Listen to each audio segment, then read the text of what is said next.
لله نحمده ونستعينه ونستغفره ونؤمن به ونتوكل عليه ونعوذ بالله من شرور أنفسنا ومن سيئات أعمالنا من يهده الله فلا مضل له ومن يضلله فلا هادي له ونشهد أن لا إله إلا الله وحده لا شريك له ونشهد أن سيدنا ونبينا ومولانا محمدا عبده ورسوله صلى الله تعالى عليه وعلى آله وأصحابه وبارك وسلم تسليما كثيرا أما بعد فأعوذ بالله من الشيطان الرجيم بسم الله الرحمن الرحيم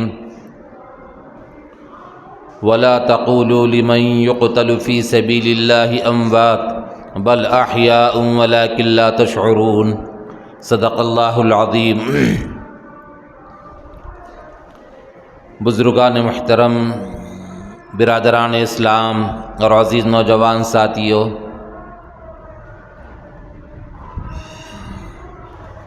اس وقت دنیا میں جس چیز کا تذکرہ ہر ایک کی زبان پر ہے وہ قبلہ اول جس کو مسجد اقصیٰ کہا جاتا ہے، اس سلسلے میں کچھ بات آپ کے سامنے عرض کی جائے گی۔ یہ فلسطین انبیاء کرام علیہم الصلاۃ والسلام کی سرزمین ہے، اور فلسطین کے اندر جو مسجد ہے مسجد اقصیٰ، یہ ساری دنیا کے مسلمانوں کا قبلہ اول ہے، پہلا قبلہ ہے۔ یہ کعبۃ اللہ کی طرف منہ کرنے سے پہلے، اس کو قبلہ ماننے سے پہلے نماز پڑھا کرتے تھے بیت المقدس کی طرف رخ کر کے،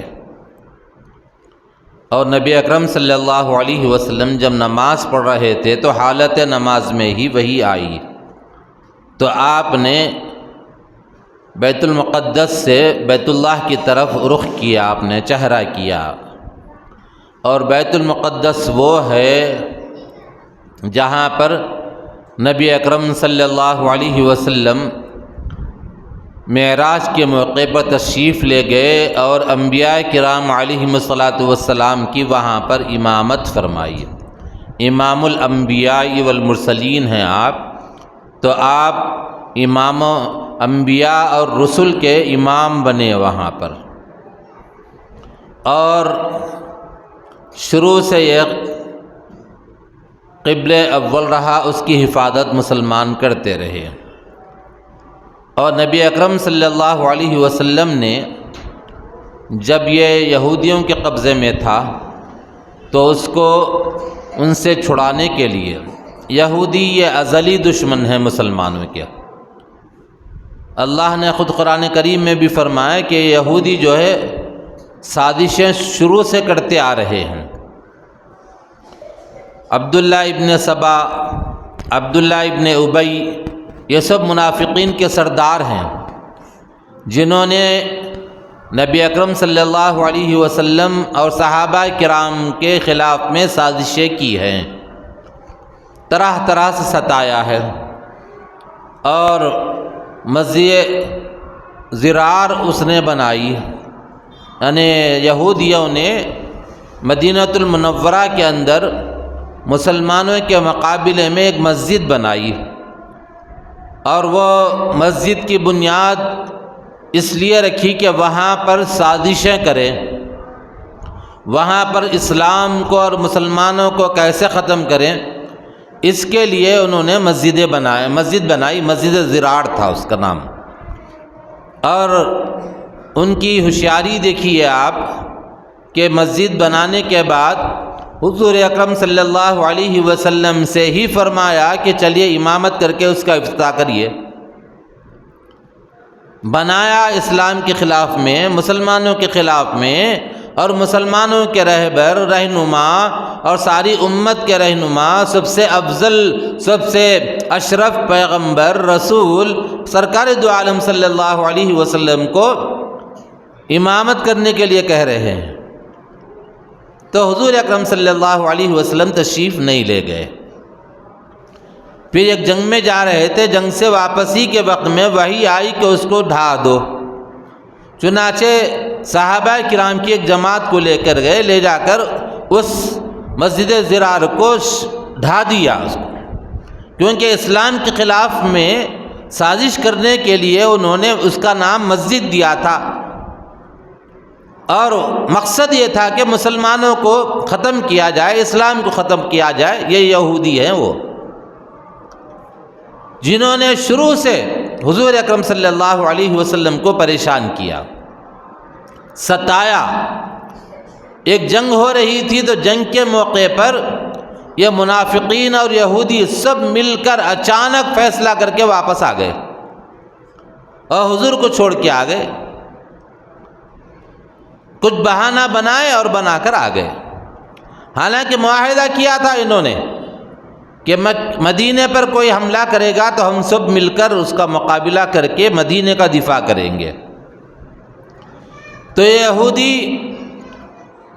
بیت المقدس پر قابض تھے۔ صلاح الدین ایوبی نے، اللہ ان کی قبر کو نور سے منور فرمائے، ایک واحد شخص، اس نے اپنی حسن تدبیر کے ذریعے سے جنگی اعتبار سے جو چیزیں ہونا ہے انہوں نے اپنے طور پر اس میں پیدا کر کے ان چیزوں کو لوگوں کے اندر جذبہ جوش پیدا کر کے ایسی مقدس جماعت انہوں نے بنائی تھی کہ اس جماعت کے بارے میں کتابوں میں لکھا ہوا ہے کہ جب وہ بیت المقدس کو فتح کرنے کے لیے گئے تھے تو اس وقت میں ان کا حال یہ تھا کہ رات میں روتے تھے، دن میں لڑتے تھے، نمازوں کے وقت میں اللہ سے لو لگاتے تھے، اور اس وقت میں ایسی ایسی سازشیں کی آدمی تصور نہیں کر سکتا، ایسی سازشیں کی۔ ایک سازش کے بارے میں لکھا ہوا ہے کہ بیت المقدس کے قریب میں جا کر صلاح الدین ایوبی کے لوگوں نے پڑاؤ ڈالا تھا، وہاں پر اپنی فوج کو اتار دیا تھا کہ اس پر حملہ کرنا ہے۔ اب ادھر فوج کو اتارا اور دوسرے طرف میں انہوں نے ایک ہوشیاری کر کے سمندری راستے سے کشتیاں بنائی۔ اب کشتیاں بنا کر ایک بڑا سا پہاڑ تھا، وہاں پر کشتیوں کے نیچے کچھ ایسی چیز لگائی جیسے چکنی مسکا وغیرہ ہوتا نا، ایسی کوئی شے لگا کر پہاڑوں پہ سے کشتیوں کو اتارا سمندر میں، اور اتار کر انہوں نے وہاں سے اپنی فوج کو بھیج کر اچانک حملہ کیا، اور اچانک حملہ کر کے وہاں پر سب کو مار کے بھگایا اور بیت المقدس پر قبضہ کر لیا صلاح الدین ایوبی نے۔ تو اس وقت میں جب ان کا لشکر وہاں پر تھا، ان کی فوج وہاں پر تھی، تو انہوں نے سازش کی کہ وہاں کی خوبصورت لڑکیوں کو، ایسی لڑکیاں جو دوشیزائیں کہلاتی ہیں، اب ان کو آدھا لباس پہنا کر برہنہ کر کے جس راستے سے لوگ جاتے تھے اس راستے پر وہاں پر کھڑا کر دیتے تھے۔ جانے والے جو مجاہدین ہیں، صلاح الدین ایوبی کے جو فوجیاں ہیں، ان فوجیوں کو چھیڑنا، اپنی طرف راغب کرنا، یہ کام تھا ان کا۔ ایک دن، 2 دن، 3 دن، کئی دن ایسا سلسلہ چلتا رہا، یعنی برہنہ ہو جانا، ننگے ہو جانا، اپنی طرف بلانا، ان کو چھیڑنا، یہ کام ان کا تھا۔ کسی طریقے سے اللہ سے ان کا جو تعلق ہے وہ تعلق کو کمزور کرنا۔ لیکن صلاح الدین ایوبی نے اس وقت میں تقریر کی تھی اور بتایا تھا کہ اے مسلمانوں، تم اس وقت میں یہاں پر جو آئے ہو ایسی فوج میں ہیں جس کے بارے میں اللہ کے نبی صلی اللہ علیہ وسلم نے فرمایا جتنے بھی بیت المقدس کو حاصل کرنے کے لیے لڑیں گے سارے کے سارے جنتی ہوں گے۔ اور یہ بھی بتا دیا کہ دیکھو آپ کے خلاف میں طرح طرح کی سازشیں کی جائیں گی، لیکن چوکنا رہنا، ہوشیار رہنا۔ چنانچہ ان کی فوج کے لوگوں نے اپنے نظریں نیچے کی اور نظریں نیچے رکھ کر اس راستے سے گزرتے اور واپس آتے۔ اب اس کے بعد جب وقت مقرر تھا، مقررہ وقت کے بعد وہ لڑکیاں آ گئی اور آ کر ان کے جو بڑے تھے ان سے کہنے لگی کہ تم نے ہم کو بے عزت کرنے کے لیے وہاں بھیجا، ہم کو انہوں نے ذلیل کیا۔ تو کہا کس بات کے لیے ذلیل کیا؟ کہا کہ ذلیل اس طور پر کیا کہ پورے فوجیوں میں سے ایک بھی فوجی نے نظر اٹھا کر ہماری طرف نہیں دیکھا، ایک بھی فوجی نے نظر اٹھا کر ہماری طرف نہیں دیکھا۔ اس طرح سے نظریں نیچے کر کے وہ لوگ جاتے تھے اور جا کر وہاں پر اپنے کام کر کے واپس آ جاتے تھے۔ تو تم نے ہم کو ذلیل کیا، بے عزت کیا ان کے پاس بھیج کر۔ انہوں نے ان پر غصہ کیا۔ اس طرح سے صلاح الدین ایوبی نے بیت المقدس کو فتح کیا۔ اس کے بعد سے مسلمانوں کے پاس تھا، وہ مسلمان اس پر قابض رہے، اور اس کے بعد یہ یہودی موسیٰ علیہ السلام کے ماننے والے جنہوں نے کہا تھا فقاتلا انا ہاہنا قاعدون، موسیٰ علیہ السلام نے فرمایا تھا چلو جا کر ہم ہمارے علاقے کو، فلسطین ہے اور دوسرے علاقے ہیں، ان علاقوں کو فتح کر کے وہاں پر اچھی زندگی گزاریں گے، اسلامی نظام قائم کریں گے، چلو تم لوگ ساتھ دو۔ تو انہوں نے کہا نہ، ہم ساتھ نہیں دیتے، تمہارا ارادہ اگر ہے تو تم جاؤ اور تمہارے خدا اللہ دونوں مل کر جا کر لڑو، جب فتح پالیں گے تو ہم آئیں گے، یہ کہا تھا انہوں نے۔ اللہ نے موسیٰ علیہ السلام سے کہا تھا کہ اپنی قوم سے کہہ دو کہ جاؤ جا کے لڑو، لڑ کر اپنے علاقے کو حاصل کر لو۔ تو کہا فقاتلا انا ہاہنا قاعدون، ہم یہاں بیٹھے رہیں گے، آپ اور آپ کے رب دونوں مل کر جائیے، جا کر لڑیے۔ چنانچہ وہ لوگ ساتھ نہیں دیے، اور اللہ تبارک تعالیٰ نے ان کے ساتھ احسان کا معاملہ فرمایا۔ یہی وہ یہودی ہیں، یہی موسیٰ علیہ السلام کی وہ قوم ہے جن کے لیے اللہ تبارک تعالیٰ من و سلوہ نازل فرماتے تھے۔ جو روے کا میٹھا ہوتا نا، اس طرح سے صبح فجر سے پہلے پہلے آسمان سے پتوں پر وہ جمع ہو جاتا تھا اور وہ لے کر کھا لیتے تھے، اس طرح گزارا کرتے تھے۔ تو انہوں نے کہا نہیں، ہم کو دال چاہیے، ہم کو سبزی چاہیے، ہم کو فلاں چیز چاہیے، نخرے کرنے لگے۔ پھر اللہ تبارک تعالیٰ نے ان کے ساتھ ویسے ہی معاملہ کیا۔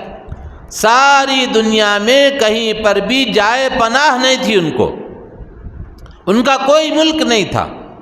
جرمن میں گئے یہ لوگ، جرمن میں گئے تو ہٹلر نے کیا کیا، ان کو مار کے وہاں سے بھگایا، اور ان کو پانی چھوڑ کر پانی میں شاک دیا اس نے، اور ان کو ایک جگہ اکٹھا کر کے پورے علاقے کے اندر اکٹھا کر کے مارا اس نے۔ اور یہ یہودی اور عیسائی مسلمانوں کے ساتھ بھی بے تحاشا ظلم کیا انہوں نے، اور یہودیوں کے ساتھ بھی کیا۔ لیکن یہ یہودی قوم ایسی ذلیل قوم ہے، اتنی ذلیل قوم دنیا میں کسی کی نہیں ہے، کوئی قوم نہیں ہے ایسی۔ موسیٰ حضرت نبی کریم صلی اللہ علیہ وسلم کے زمانے میں عبداللہ ابن سلام ایک صحابی تھے، انہوں نے اسلام قبول کیا۔ جب اسلام قبول کیا تو ان کے لوگوں نے یہ کہا تھا کہ ہمارے بڑے جو ہیں یہودی جو عالم ہیں ہمارے عبداللہ ابن سلام ہیں، اگر یہ لوگ اسلام قبول کر لیتے ہیں تو ہم سارے اسلام قبول کر لیں گے۔ یہ بات حضور تک پہنچی، عبداللہ ابن سلام نے اسلام قبول کر لیا۔ تو عبداللہ ابن سلام نے کہا کہ یا رسول اللہ، ہماری قوم کے لوگوں کو، یہودیوں کو بلائیے، لیکن اس بات کا خیال رکھیے یہ لوگ جھوٹے ہوتے ہیں، وعدے سے تھوڑی دیر میں مکر جاتے ہیں، بھروسہ نہیں ان کا۔ تو حضور اکرم صلی اللہ علیہ وسلم نے بلا کر ان سے بات کی، ان کے سامنے اسلام کو پیش کیا۔ تو ان یہودیوں نے کہا کہ ٹھیک ہے، ہم اسلام قبول کر لیتے ہیں اس شرط پر کہ ہمارے جو بڑے ہیں عبداللہ ابن سلام اسلام قبول کر لیتے ہیں تو ہم بھی کر لیں گے۔ تو کہا کر لیں گے آپ؟ ہاں بالکل کریں گے۔ عبداللہ ابن سلام کیسے ہیں؟ کہا بہت اچھے ہیں، ہمارے بڑے ہیں، ہمارے عالم ہیں، ہم ان کا احترام کرتے ہیں، دل و جان سے ان کو چاہتے ہیں۔ یہ کہا۔ یہ کہنے کے بعد حضرت نبی کریم صلی اللہ علیہ وسلم نے ان سے پوچھا تو انہوں نے وعدہ کیا کہ ہم اسلام قبول کر لیتے ہیں، ہماری قوم کے سب سے اچھے آدمی عبداللہ ابن سلام ہیں۔ یہ کہا تو حضور اکرم صلی اللہ علیہ وسلم نے پردے کے پیچھے عبداللہ ابن سلام کو بٹھا رکھا تھا، تو اس کے بعد کہا اے عبداللہ ادھر آ جاؤ، تو وہ پردہ ہٹا کر اشہد ان لا الہ الا اللہ واشہد ان محمدًا عبدک ورسولک یہ کلمہ پڑھتے ہوئے آئے، گواہی دیتا ہوں کہ اللہ کے سوا کوئی معبود نہیں ہے، یا رسول اللہ صلی اللہ علیہ وسلم اس بات کی گواہی دیتا ہوں کہ آپ اللہ کے رسول ہیں اور اللہ کے بندے ہیں۔ یہ گواہی دیتے ہوئے اندر سے آئے۔ جیسے ہی آئے تو اس میں سے کہنے لگے لوگ کہ اے محمد یہ ہماری قوم کا ذلیل ترین آدمی ہے، اس کا بھروسہ نہیں ہے۔ یعنی ایک ہی منٹ 2 ہی منٹ میں مکر گئے۔ تو عبداللہ ابن سلام نے فرمایا یا رسول اللہ صلی اللہ علیہ وسلم میں نے پہلے کہہ دیا تھا یہ لوگ زبان کے پکے نہیں ہیں، یہ لوگ کبھی بھی کچھ بھی کر سکتے ہیں، کچھ بھی بول سکتے ہیں، کسی پر کچھ بھی الزام لگا سکتے ہیں، اور اس کے بعد کہیں پر بھی کوئی جائے پناہ نہیں تھی۔ مدینے سے مار کے بھگا دیا گیا۔ حضرت عمر رضی اللہ تعالیٰ عنہ کے دور خلافت میں مدینے سے یہودیوں کو نکال کر باہر کیا گیا، مدینے کو پاک کر دیا گیا، اور اس کے بعد 1400 سال سے بھٹکتے پھر رہے، ادھر ادھر کہیں پر بھی کوئی ان کا ملک نہیں ہے۔ کہیں پر بھی جاتے ہیں تو تھوڑے دن رہتے ہیں، پھر وہاں جوتے کھاتے، پھر وہاں سے جاتے، لیکن سازشیں برابر کرتے اور اپنے قوم کے لوگوں کو برابر پڑھاتے ہیں۔ دنیا میں کہاں پر کتنی آبادی ہے، کتنے لوگ رہتے ہیں، کتنے گھر ہیں، پورا ڈاٹا ان کے پاس میں، اور ہندوستان میں بھی اور حیدرآباد میں بھی ان کے کئی ایک آفیسز ہیں، یعنی 100 سے زائد آفس ان کے حیدرآباد میں ہے۔ ایک آدمی بھی آتا ہے تو اپنے پورے لوگوں کو جوڑ کر آفیسز کھول دیتا ہے، اور پھر مضبوط ایک دوسرے سے رابطے میں رہتے ہیں۔ اور انہی کے چیلے یہ قادیانی ہیں، انہی کے چیلے شکیل بن حنیف ہے، گوہر شاہی، یہ سب انہی کے چیلے ہیں۔ یہ اب ان کا کام یہ ہے دنیا میں سازش کرنا، جو بھی ان کے خلاف میں بولے ان کو مارنا اور ان کو کمزور کرنا، وہاں جا کر افراتفری پیدا کرنا، یہ ان کا کام ہوتا ہے۔ تو اس وقت میں وہاں پر فلسطین کے اندر ایک دیوار ہے، اس کو دیوار گریا کہتے ہیں۔ یہ لوگ وہاں پر جا کر روتے تھے، وہ دیوار کو پکڑ کر روتے تھے، اور ان کا عقیدہ ہے کہ وہاں جا کر روئیں گے تو ہمارے سارے پاپ دھل جائیں گے، ہمارے سارے پاپ، سارے گناہ معاف ہو جاتے ہیں۔ وہ جگہ فلسطین میں ہے، اور وہ گاہے بگاہے آتے جاتے تھے، لیکن ملک نہیں تھا ان کا۔ انہوں نے جب اسلامی مملکتیں ٹوٹ گئی اور خلافت کا دور ختم ہو گیا، خلافت عثمانیہ ختم ہو گئی، جو ترکستان جو تھا وہ ختم ہو گیا، کمزور پڑ گیا، وہاں پر بھی یہی لوگ سازش کی۔ اور ان کی ایک خصوصیت ہوتی ہے، براہ راست ضرورت پہ ہی لڑتے ہیں، ورنہ تو صرف لڑاتے ہیں۔ یہ لوگ لڑتے نہیں، لڑاتے ہیں۔ جیسے ہمارے یہاں کے لوگ ہیں، برہمن لڑتا نہیں، لڑاتا صرف، آگے نہیں بڑھتا۔ اور برہمن اور یہودی دونوں بھائی بھائی ہیں۔ آپ نے سنا ہوگا کہ قرآن کریم میں اللہ تبارک تعالیٰ نے حضرت موسیٰ علیہ السلام کا واقعہ بیان کرتے ہوئے سامری کا تذکرہ کیا ہے۔ موسیٰ علیہ السلام جب کوہ طور پر جا رہے تھے تو اپنے بھائی ہارون علیہ السلام کے لیے دعا فرمائی کہ میرا نائب کوئی بنا دیجئے، تو ان کو نبی بنایا، نبی بنا کر وہاں پر چھوڑ کر گئے۔ تو اس نے سامری نے کیا کیا، ایک بچڑا بنایا۔ بچڑا بنانے کے بعد اس میں ایسی ترتیب کی اس نے کہ اس میں سے ایک آواز آتی تھی، جب آواز آتی تھی تو وہ لوگ اس کی پوجا کرنے لگے، وہ لوگ۔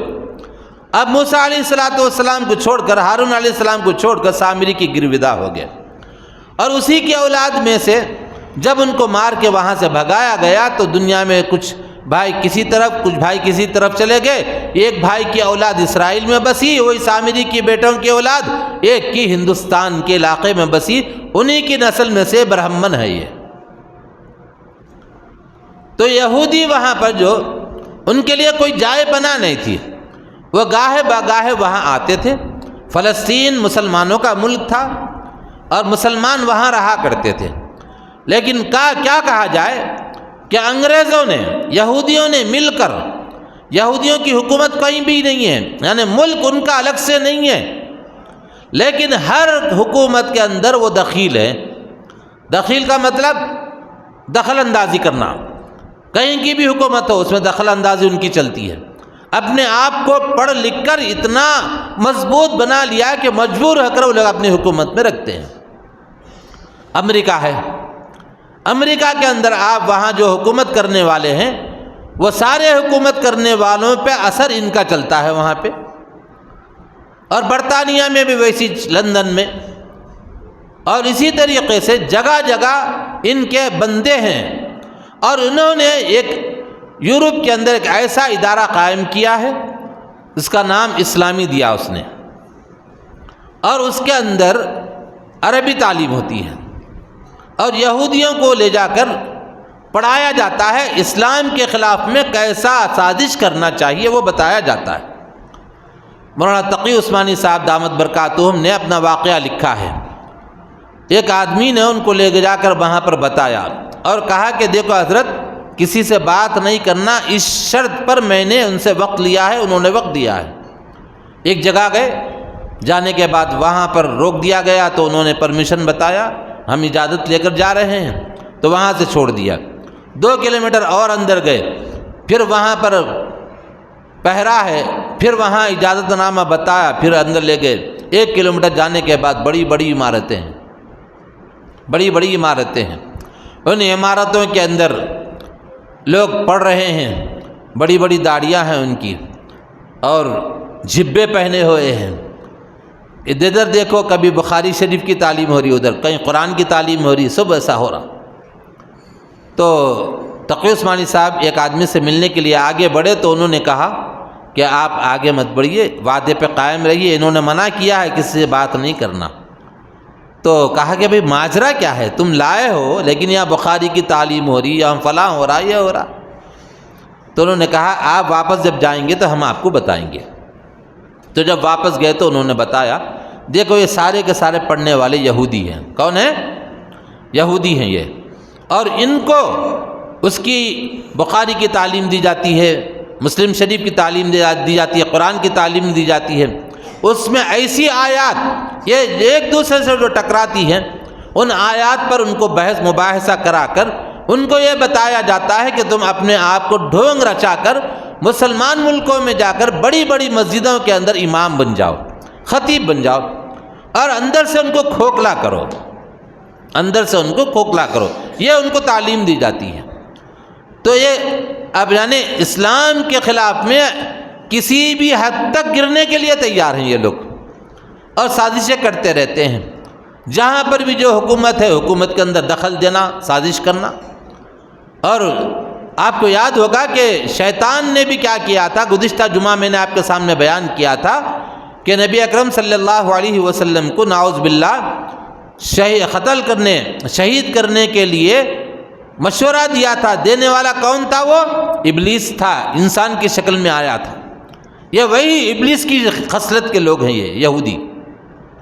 چنانچہ انہوں نے کیا کیا، جب خلافت عثمانیہ ٹکڑے ٹکڑے ہو گئی، اور اس وقت میں بھی انگریزوں سے آخر تک لڑنے والے جو لوگ تھے وہ علماء کرام تھے۔ یہ میں نے حیدرآباد کے ایک اخبار، مشہور اردو اخبار میں ایک آرٹیکل پڑھا تھا میں۔ اس آرٹیکل کے اندر ایک ہندو کا مضمون آیا تھا اردو میں۔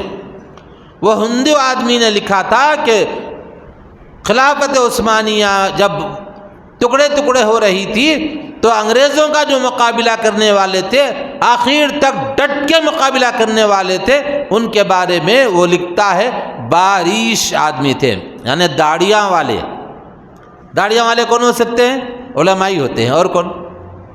لکھنے والا بھی کیسا لکھ رہا ہے دیکھیے آپ، باریش یعنی داڑیاں والے، علماء نہیں لکھ رہا، اس میں بھی اس کا زہر ہے۔ دیکھیے آپ، ہمارے بچے واٹس ایپ پہ بولے با کیا بولا بھائی، کیا اسلام کے بارے میں بولا، لیکن غور نہیں کرتے اس میں زہر کیسا پلایا جا رہا۔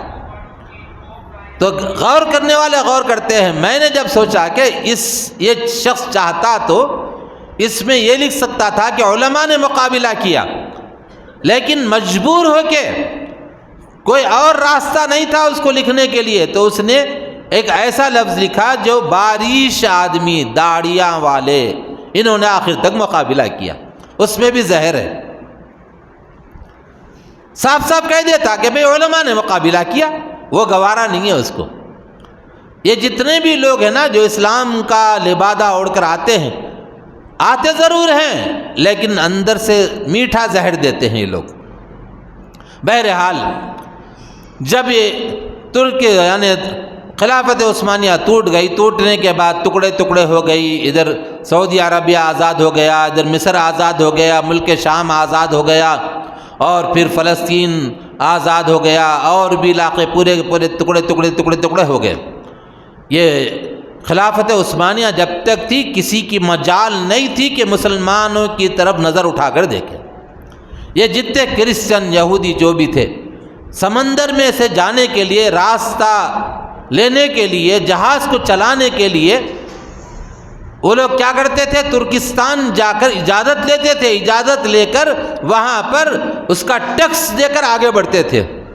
اب جب ٹکڑے ٹکڑے ہو گئی تو انہوں نے معاہدہ کیا 100 سال کا کہ فلاں فلاں علاقہ تمہارا نہیں ہوگا، یہ سمندر کا راستہ ہمارا ہوگا، ٹیکس ہم وصول کریں گے، فلاں فلاں کام ہم کریں گے، تمہیں کسی قسم کی کوئی آزادی نہیں۔ وہ اس طرح سے دب کر معاہدہ کیا۔ وہ بھی کیسا معاہدہ ہوا؟ رات میں 12-1 بجے کے ٹائم پر معاہدہ۔ غالباً جو بادشاہ اس نے معاہدہ کیا اس کا نام عبدالحمید تھا۔ تو جا کر گھر میں پہنچا تو ماں نے پوچھا کہ بیٹا کیا ہے، کیا ہوا؟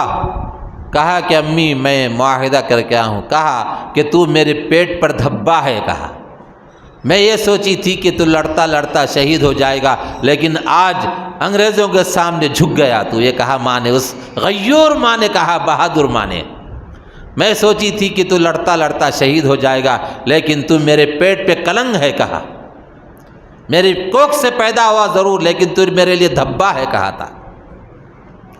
حالانکہ علماء تیار تھے، فوجی تیار تھے لڑنے کے لیے، لیکن لالچ دلائی گئی تو لالچ میں آ گیا، بہہ گیا وہ۔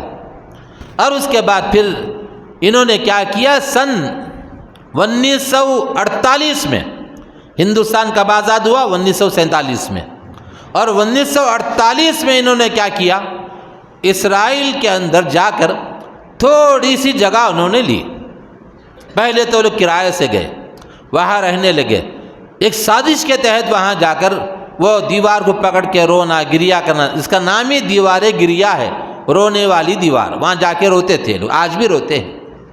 اور ہمارے پاس بھی لوگ ہیں، یہاں سے جاتے ہیں، جا کر وہاں پر رو رو کے اپنی معافی تلافی کر کے آتے۔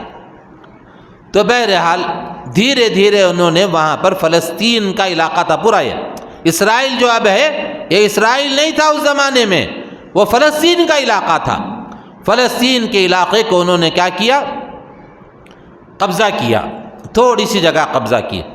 پھر اس کے بعد آگے بڑھے، تھوڑا اور قبضہ کیا، آگے بڑھے، تھوڑا اور قبضہ کیا۔ قبضہ کرنے کے بعد آگے بڑھتے گئے، اور ان کا سپورٹر کون تھا؟ سب سے بڑا باس ان کا امریکہ تھا۔ وہ سپر پاور ہو گیا تھا اس وقت میں۔ جب خلافت عثمانیہ ٹوٹ گئی تو اس وقت میں اس کو 12 خون معاف ہو گئے امریکہ کو، اور وہ سپر پاور کہلانے لگا۔ جب سپر پاور ہو گیا تو اس نے کیا کیا؟ پورے کے پورے علاقے پہ آہستہ آہستہ قبضہ دلاتا گیا۔ اندھیر نگری چوپٹ راج اس کو کہتے ہیں۔ کیا کہتے ہیں؟ اندھیر نگری چوپٹ راج۔ چنانچہ وہ جو علاقے میں جاتا، جہاں پر بھی جاتا، وہاں پر جا کر وہ قبضہ کر لیتا تھا۔ آہستہ آہستہ آگے بڑھا۔ آگے بڑھنے کے بعد اس نے بیت المقدس کو بھی قبضہ کیا، اور بیت المقدس پہ قبضہ کرنے کے بعد یروشلم کو وہ اپنا دارالحکومت بنانا چاہتا ہے، اعلان کر دیا اس نے، لیکن وہاں تک نہیں گیا۔ لیکن امریکہ نے جو اعلان کیا تو امریکہ نے یہ بتایا کہ وہاں پر ان کا دارالخلافہ ہوگا۔ دارالخلافہ کا مطلب صدر مقام، جیسے ہمارے انڈیا کا صدر مقام دلی ہے، تلنگانہ کا صدر مقام کیا ہے؟ حیدرآباد ہے، ویسے ہی انہوں نے وہاں پر دارالخلافہ بنانا چاہا۔ اب اس کے بعد ان کو جب دل بولتا، جب دل میں آتا، غزہ میں گھستا مارتا نکل جاتا، غزہ میں گھستا مارتا نکل جاتا، نوجوان بچوں کو یرغمال بناتا اور ہزاروں بچوں کو جیلوں میں ڈال دیا۔ کوئی جرم نہیں ان کا، اپنے گھر کی آزادی کے لیے لڑ رہے ہیں۔ اس کی سزا ان کو ایسی دے رہا کہ کبھی الٹا ٹنگا کے مار رہا ان کو، کبھی دھواں دیتا، کبھی ننگا کر دیتا، کبھی نہیں، ایسی تکلیفیں وہ دیتا ہے کہ آدمی تصور نہیں کر سکتا۔ عورتیں دکھے، لڑکیاں دکھے، لے کر چلے جانا ان کو، اور لے جا کر ان کے ساتھ بدسلوکی کرنا، یہ روزانہ کا مشغلہ ہو گیا اس کا۔ جب دل بولا غزہ میں گھس جاتا، جب دل بولا مسجد اقصیٰ کے اندر گھس جاتا، چپل پہن کے، جوتے پہن کے، وہاں جس کو مارنا ہوتا گولیاں ان پر چلاتے اور آگے چلے جاتے، اور پورے علاقے پہ، غزہ پہ انہوں نے قبضہ کرنے کی کوشش کی۔ لیکن اللہ تبارک تعالیٰ ہر دور میں کچھ لوگوں کو رکھا ہے، غیرت ان کی جاگ گئی، اور جاگنے کے بعد حماس وہاں پر ایک تنظیم بنی، اور تنظیم سیاسی اعتبار سے بھی، دینی اعتبار سے، دونوں اعتبار سے۔ پہلے تو اخوان المسلمین بنی تھی وہاں پر، تو اخوان المسلمین کو کمزور کر دیا انہوں نے، اور اخوان المسلمین بعض علاقوں کے اندر جا کر اس نے اپنی حکومت بھی قائم کی تھی، وہاں سازش کر کے فوجیوں کو ورغلا کر پھر ان کی حکومت کو کمزور کر دیا گیا، مصر کے اندر، پھر اور علاقوں میں بھی۔ تو بہرحال وہاں غزہ کے اندر کیا کرتا ہے، جب دل بولا اندر گھس جاتا اور وہاں پر مارتا، چھوٹے چھوٹے بچے مقابلہ کرتے، بچے پتھرے پھینک کے مارتے ان کو، لیکن ان کے پاس کوئی ہتھیار نہیں۔ اس طرح سے وہ لوگ مقابلہ کرتے آ رہے ہیں تقریباً 70 سال سے۔ کتنے سال؟ 70 سال سے مقابلہ کرتے آ رہے ہیں۔ کبھی کوئی رحم کھا کے کچھ دے دیا، کبھی کوئی ہتھیار دیا، نہیں دیا۔ اب سب یہ مملکتیں جو ہے مسلمانوں کے نام سے جو ہے مملکتیں، وہ مملکتیں اپنے دفاع کے لیے، اپنی حکومت کو بچانے کی چکر میں وہ لوگ اپنے حساب سے رہ رہے ہیں۔ لیکن یہ جیال نوجوان حماس کے، حضرت مولانا محمد یاسین صاحب شہید رحمۃ اللہ علیہ، انہوں نے اس کو قائم کیا تھا حماس کو، اور بھی تنظیمیں تھیں اس زمانے میں۔ تو وہ ضعیف آدمی، کمزور آدمی، چلنے نہیں آتا، ویل چیئر پہ جا رہے تو میزائل گرا کر ان کو شہید کر دیا اس نے۔ کئی سال پہلے انہوں نے ایک تاریخی بات کہی تھی، ہم آج تک سنتے آئے، جب چھوٹے تھے تو یہ سن رہے تھے کہ اس نے پورے فلسطین پر قبضہ کیا ہے، لیکن جب مجھے عقل آئی، شعور آیا، تو ہمیں احساس ہوا کہ انہوں نے غزہ پر قبضہ نہیں کیا، باقی ساری دنیا پر قبضہ کر لیا یہودیوں نے۔ یہ بات انہوں نے کہی تھی یاسین صاحب نے، اللہ ان کی قبر کو نور سے منور فرمائے۔ 70 سال کے بوڑھے آدمی ویل چیئر پہ جا رہے تو ان پر بم گرا کر ان کو شہید کیا گیا۔ ایسے کئی لوگ ہیں، ہزاروں کی تعداد میں، لاکھوں کی تعداد میں ان کو شہید کیا گیا، آج ان کو کچھ نہیں کہا جاتا، حالانکہ شہید ہونے والے لوگ زیادہ ہیں۔ آج اگر 1000 آدمی اگر اسرائیل کے مرتے ہیں تو واویلا ہو رہا دنیا میں، وہ بھی غلط ہے، نہ ادھر کے مرے نہ ادھر کے مرے، لیکن انصاف ہونا چاہیے۔ ہمارے گھر میں آ کے گھس گئے اور ہمارے گھر کا پورا حصہ قبضہ کر لیا، خالی پیچھے کا جو باغ کا حصہ ہے، صحن کا حصہ ہے وہ چھوڑ دیا، باقی پورے گھر پہ قبضہ کر لیا اور ہٹنے کے لیے تیار نہیں ہے۔ اب ہم کہتے ہیں کہ ہٹ جاؤ تو کہتے ہیں دہشت گرد ہے، آتنکوادی ہے، آتنکوادی کا نام دیا، دہشت گردی کا نام دیا۔ ہمارے گھر کی حفاظت کے لیے لڑنے والے کو دہشت گرد کہہ رہے۔ پہلے تو ان کا نام و نشان نہیں ہے، ایک اینچ زمین ان کی نہیں ہے وہاں پہ، اور آ کر کرائے پہ لینے کے بعد آگے بڑھتے گئے، پھر مکاندار کو گھر سے باہر نکال دیے، اور مکاندار کو باہر نکال کے پیچھے کا جو کھلا حصہ تھا اور صحن کا حصہ تھا وہ حصہ دے دیے۔ اب دیکھ کے بول رہے وہ حصہ تمہارا نہیں ہے، وہ بھی چھوڑ کے چلے جاؤ۔ وہ لوگ اس کے لیے لڑ رہے ہیں۔ میں مجاہدین کے جذبے کو سلام کرتا ہوں کہ انہوں نے ساری دنیا کا مقابلہ کیا۔ یہ جہاں جہاں بھی جا رہے یہی ظلم زیادتی کر رہے ہیں۔ آج دیکھیے بڑے بڑے ملک ہیں مسلمانوں کے، انہوں نے اس زمانے میں سازش کر کے مسلمانوں کی یونٹی کو مضبوط نہیں رکھا، چھوٹے چھوٹے ٹکڑے بنائے۔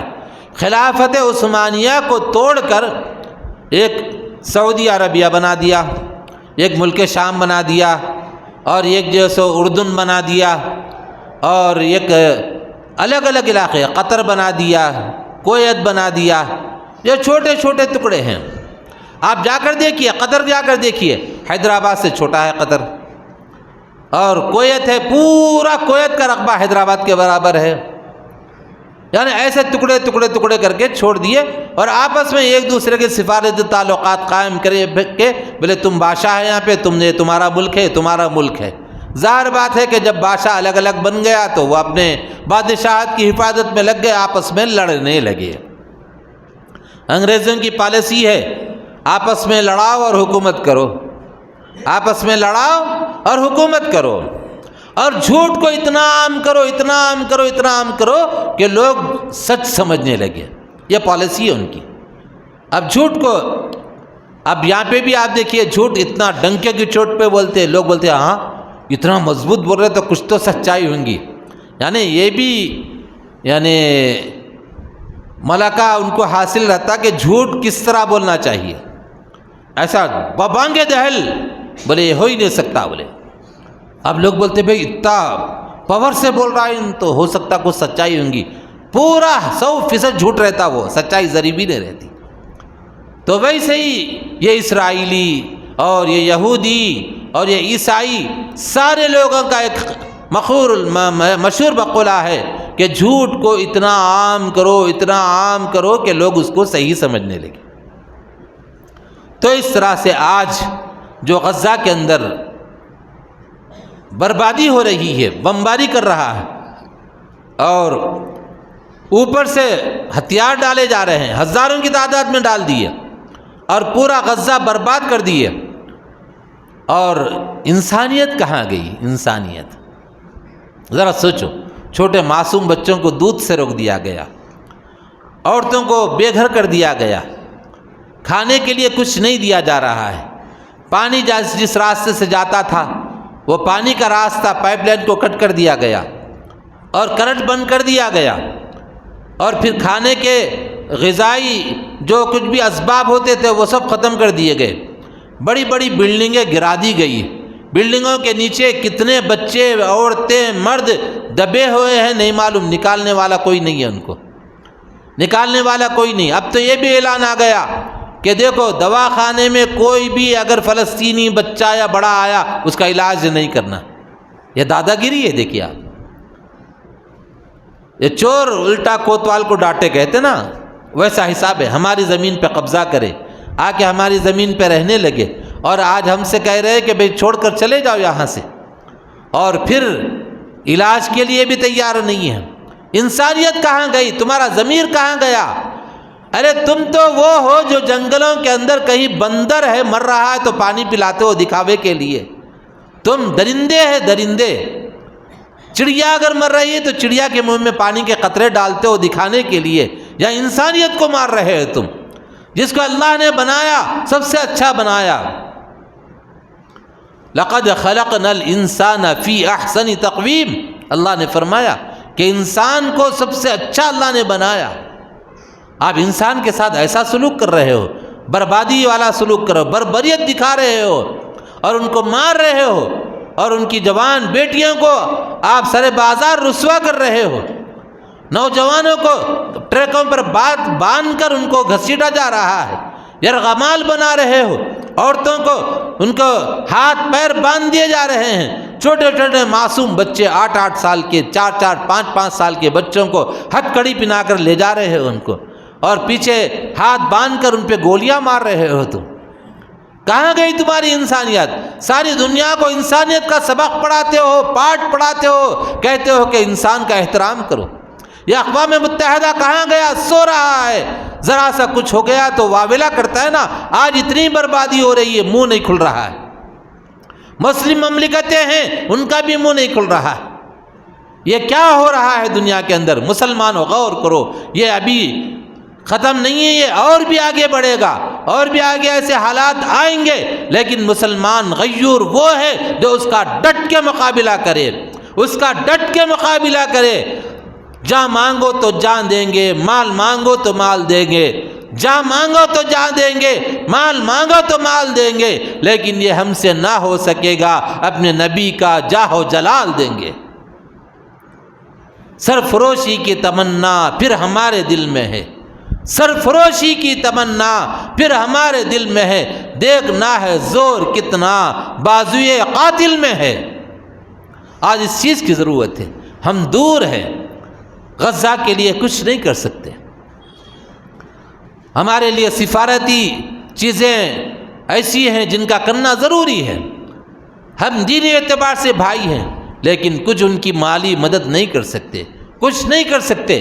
صرف ایک کام کر سکتے ہیں، اللہ کے دربار میں دعا کر سکتے ہیں، اللہ کے دربار میں دعا کر سکتے ہیں۔ اور آج ہم کو دعا کرنے کی ضرورت ہے۔ ذرا سا الگ میں بیٹھ کے رات میں اٹھ کے دعا کرو۔ ہمارے بھائی ہیں، چھوٹے چھوٹے معصوم بچے ہیں۔ بستی میں ایک بچہ چھوٹا معصوم بیمار ہو گیا تو سارے لوگ اکٹھے ہو جاتے ہیں۔ وہاں پر چھوٹے بچوں کو 2 مہینے کے 3 مہینے کے بچوں کو دودھ نہیں مل رہا ہے، جس کی وجہ سے دم توڑ رہے ہیں۔ نوجوان بچے پہلے سے بھی روزے رکھ کر گزارا کرتے تھے، اب تو وہ پانی بھی نہیں مل رہا کھانے کے لیے، چاول بھی نہیں مل رہا ان کو، روٹی بھی نہیں مل رہی ان کو۔ لیکن غیور مسلمان ڈٹ کے ہیں۔ تو دوست اور بزرگوں، ہمارا فرض بنتا ہے، ہماری ذمہ داری بنتی ہے کہ ہم ان کے لیے دعا کریں۔ نماز کے بعد دعا میں سارے لوگ شریک ہوں۔ بھائی وہ لوگ اسلام کے لیے اپنی جانوں کو قربان کر رہے ہیں، کیا ہم اللہ کے دربار میں ہاتھ اٹھا کر دعا بھی نہیں کر سکتے؟ دعا کرنا چاہیے۔ تو آج دعا میں نماز کے بعد دعا ہوگی، سب شریک ہو، سب پورے کے پورے اس میں شریک ہو۔ ایک نوجوان بھی، ایک آدمی بھی دعا کرے بغیر یہاں سے نہیں اٹھے گا۔ ارے غیرت جگاؤ، غیرت جگاؤ، ضمیر کو جھجوڑو، ضمیر کو جھجوڑو۔ اب جو پہلا شخص جو اٹھ کے جائے گا نا تو وہ سب کا سبب بنے گا۔ ایک کو دیکھ کے ایک اٹھ کے جاتے ہیں۔ بھئی اللہ کے لیے رو، مانگو اللہ سے، کبھی درد بھرے دل سے اللہ کے دربار میں پکارو، اے اللہ غزہ کے لوگوں کی مدد فرما، وہاں کے مسلمانوں کی مدد فرما۔ کیا بیتی جا رہی ہے؟ لاک ڈاؤن میں کیا حالات تھے ذرا سوچو۔ یہاں کبھی کرفیو لگ گیا تو کیا حال ہوتا تھا ہمارا، سوچو۔